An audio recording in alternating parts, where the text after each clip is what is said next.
Pasti kalian sudah sering melihat atau mengalami kenakalan remaja yang terjadi di sekitar kita. Tapi bagaimana jadinya jika hal tersebut sudah melampaui batas, bahkan mengancam orang-orang di sekitarnya? Selamat datang di channel ini. Semoga kalian selalu diberi kesehatan dan kebahagiaan. Pada video kali ini, narator Kentang akan menceritakan alur dari film Eden Lake yang dirilis pada tahun 2008. Langsung saja kita simak alur ceritanya.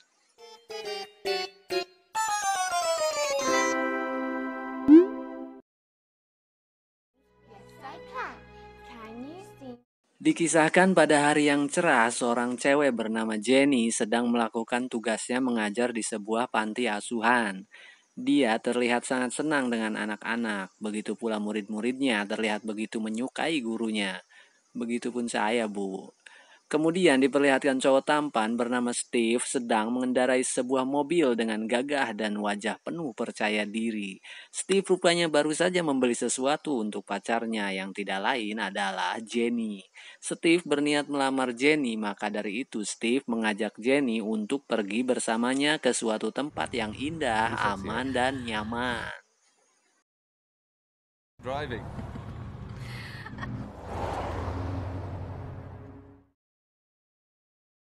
Setelah beberapa lama di perjalanan, sepasang kekasih ini harus singgah di kafe dan bermalam di motel sekitarnya. Saat mereka beristirahat sambil minum-minum, mereka melihat orang di meja lain sedang melakukan kekerasan kepada anaknya. He's a good. Jenny pun sadar jika isu yang terjadi di daerah itu bukanlah isapan jempol belaka. Malam telah larut, mereka pun beristirahat di sebuah penginapan yang cukup aman dan nyaman. Sebelum bobo, mereka melakukan pemanasan terlebih dahulu, mungkin agar tidak terlalu tegang dan tidak terlalu dingin. Mantap atuh Kang. Keesokan harinya, mereka melanjutkan perjalanannya. Tak lama kemudian, mereka sampai di gerbang bertuliskan Eden Lake. Tempat itu harus melewati hutan yang cukup jauh. Di tengah hutan, pasangan kekasih ini berjumpa dengan seorang anak laki-laki yang bernama Adam. Jenny menghampirinya, namun anak itu hanya diam saja dengan gambarnya. Akhirnya mereka pun sampai di sebuah danau yang indah. Sambil menikmati keindahan danau, mereka tidak lupa menikmati kebersamaannya yang penuh cinta dan kasih sayang. Mantap! Di tengah mantap-mantapnya, mereka melihat Adam yang sedang diganggu oleh teman-temannya yang terlihat nakal. Namun Steve berkata agar Jenny tidak usah memperdulikannya. Steve dan Jenny pun tertidur karena mungkin merasa kelelahan. Kemudian Jenny dikagetkan oleh anjing milik Brad. Brad adalah anak yang paling disegani di kelompok anak remaja tadi. Anak-anak remaja yang harusnya belajar di sekolah itu malah nongkrong berpesta dan terlihat menghisap cimeng, bahkan mereka menyalakan musik dengan sangat keras. Steve merasa terganggu dengan keberadaan mereka, lalu Steve menghampiri mereka dan mengecilkan suara musiknya. Bukannya menyadari kesalahannya, para remaja itu malah meremehkan Steve. Steve pun merasa kesal dan pergi. Memang hal sia-sia jika Steve meladeni anak-anak seperti itu. Tak lama para remaja itu pun pergi dengan tingkah yang menjengkelkan. Bahkan Brad memperlihatkan batangnya kepada Jenny. Di malam hari, Steve dan Jenny berkemah di danau itu. Mereka semakin mesra, penuh dengan kehangatan. Keesokan harinya, ban mobil Steve bocor ketika hendak pergi membeli makanan. Steve pun memperbaiki ban dengan kesal, karena Steve tahu bahwa yang melakukan ini adalah anak-anak remaja itu. Steve dan Jenny pun pergi untuk sarapan di lingkungan tersebut. Steve sempat melihat Brad dan gerombolannya, tapi Steve tidak bisa mengejarnya. Saat di restoran, Steve menanyakan kepada pelayan tentang anak-anak itu, karena Steve ingin mengadukan anak itu kepada orang tuanya. Tapi pelayan itu terlihat tersinggung dengan ucapan Steve. Setelah mereka menikmati sarapannya, Steve memberanikan diri untuk mampir ke rumah Brad. Rumah itu terlihat sepi, namun Steve tetap masuk ke rumah Brad dengan tanpa izin. Halo. Sementara Jenny menunggu di dalam mobil. Beberapa saat orang tua dari Brad datang dan menegur Jenny karena mobilnya menghalangi jalannya. Jenny pun kaget dan segera memindahkan mobilnya. Orang tua dari Brad tidak tahu jika Steve masuk ke rumahnya dan Steve pun bisa keluar tanpa diketahui oleh pemilik rumah.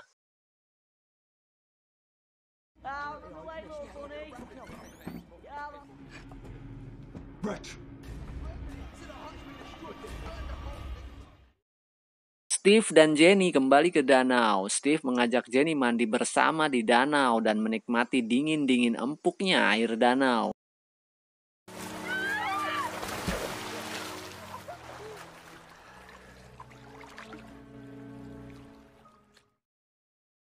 Sehabis menyelam, Steve dan Jenny kehilangan barang-barangnya, bahkan mobilnya pun tidak ada. Steve dan Jenny pergi ke hutan untuk mencarinya. Ternyata barang-barang milik mereka dicuri oleh Brad dan teman-temannya.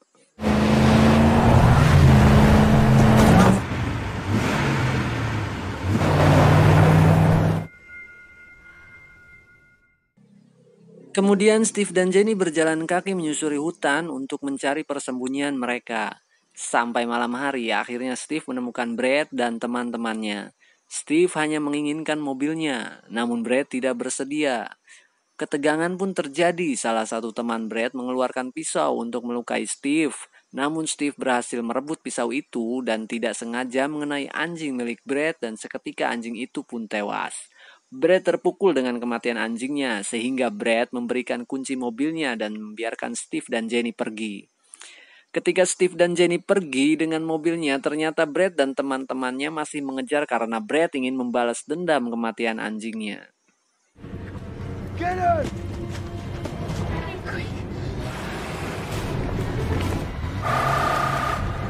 Steve dan Jenny terkepung hingga akhirnya mobil yang dikendarai Steve menabrak pohon.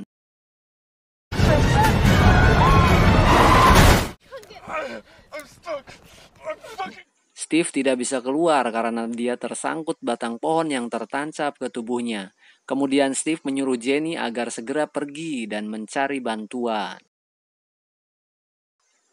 Malam pun berganti pagi, Jenny masih ada di hutan tersebut. Dia tidak bisa menemukan jalan keluarnya. Jenny pun kembali ke mobil Steve, tapi Steve sudah tidak ada di sana.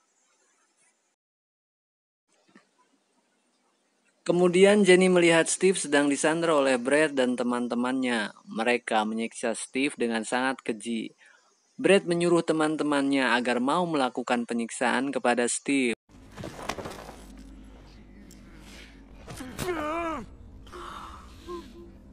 Jenny tidak tinggal diam. Dia mencari cara untuk menyelamatkan Steve. Jenny menyambungkan handphone miliknya ke handphone milik Steve dengan koneksi Bluetooth. Handphone Steve pun berdering dan Brad menyadari bahwa Jenny masih ada di hutan. Kemudian Steve yang sedang terluka berteriak menyuruh Jenny untuk lari sehingga terjadilah kejar-kejaran antara Jenny dan gerombolan Brad. Sementara Steve berhasil meloloskan diri dari ikatannya. Begitu pula Jenny masih berusaha kabur dari kejaran Brad dan teman-temannya.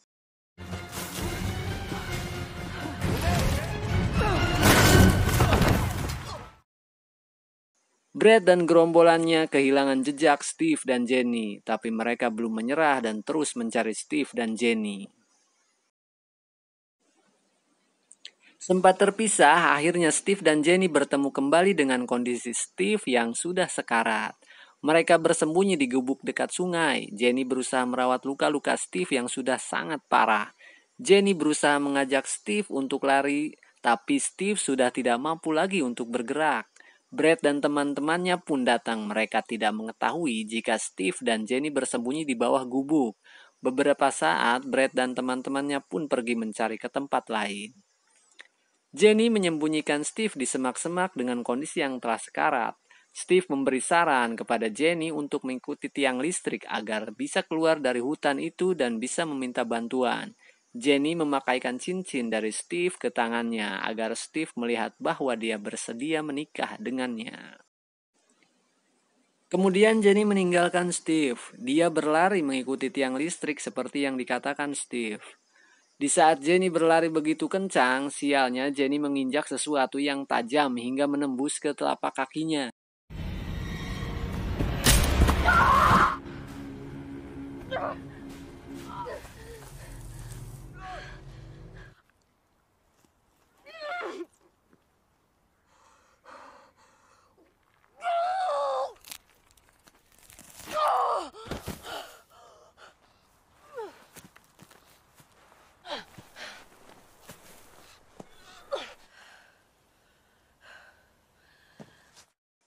Tiba-tiba Jenny bertemu dengan Adam. Jenny meminta bantuan kepada Adam agar Jenny bisa keluar dari hutan. Adam bersedia membantunya dengan alasan jika Adam akan segera dijemput oleh ibunya. Setelah beberapa saat, Jenny pun curiga kepada Adam. Ternyata Adam telah menjebak Jenny setelah Jenny melihat Adam menghubungi seseorang, yaitu Brad. Brad dan teman-temannya pun muncul dan kembali menangkap Jenny. Jenny diikat bersama Steve yang sudah tak bernyawa. Brad berencana membakar Jenny dan Steve dengan memaksa Adam untuk menyalakan apinya.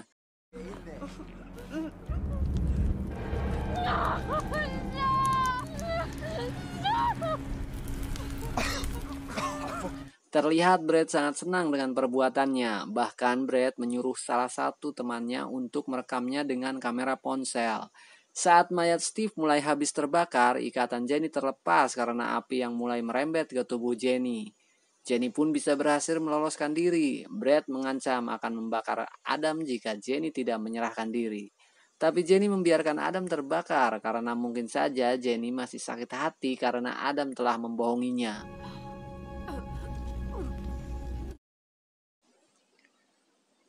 Brad dan salah satu temannya belum berhenti memburu Jenny. Di saat Brad mulai mendekat, Jenny bersembunyi dalam bak sampah yang terisi penuh dan sudah membusuk.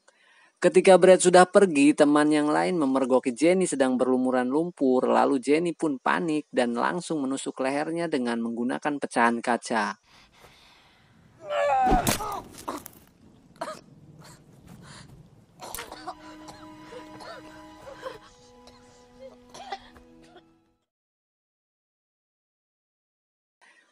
Di malam hari, Brad dan teman-temannya menemukan mayat salah satu temannya yang telah dibunuh Jenny.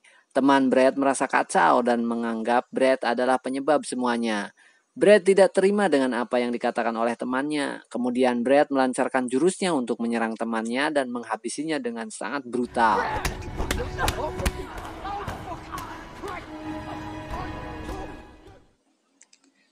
Sementara Jenny masih berusaha kabur mencari bantuan. Kemudian Jenny melihat mobil yang sedang melintas.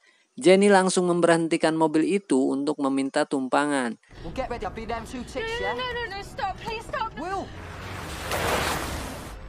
Jenny mencurigai jika sopir itu masih termasuk gerombolan Brad. Benar saja sopir itu turun untuk menemui teman-teman Brad. Jenny memanfaatkan kesempatan untuk mencuri mobilnya. Di perjalanan, Jenny sempat melihat salah satu teman Brad yang sedang menyeberang tanpa pikir panjang dan penuh dendam. Jenny langsung menabraknya hingga tewas.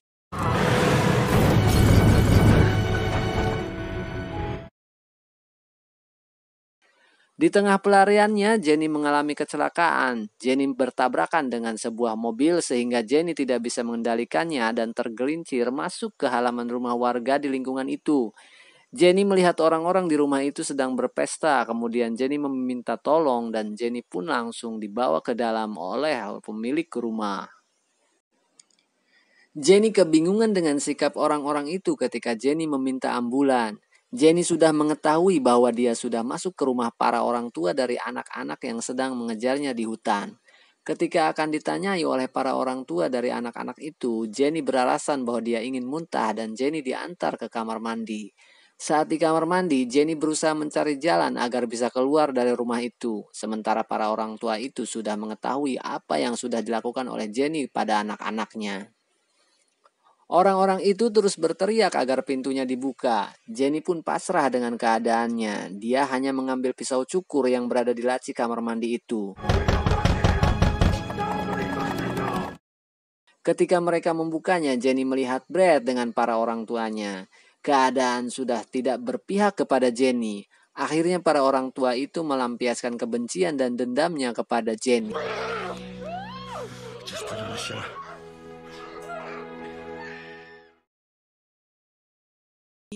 Film ini ditutup dengan memperlihatkan Brad memakai kacamata milik Steve dengan gayanya yang tengil dan jiwa yang jahat.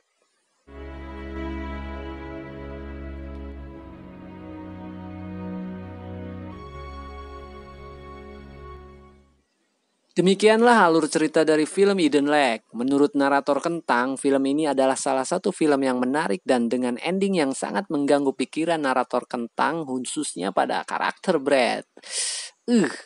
Bagaimana dengan kalian? Narator Kentang berharap video ini bisa menghibur sekaligus memberi pengalaman dan pelajaran bagi kita semua. Sampai jumpa di video berikutnya. Thank you.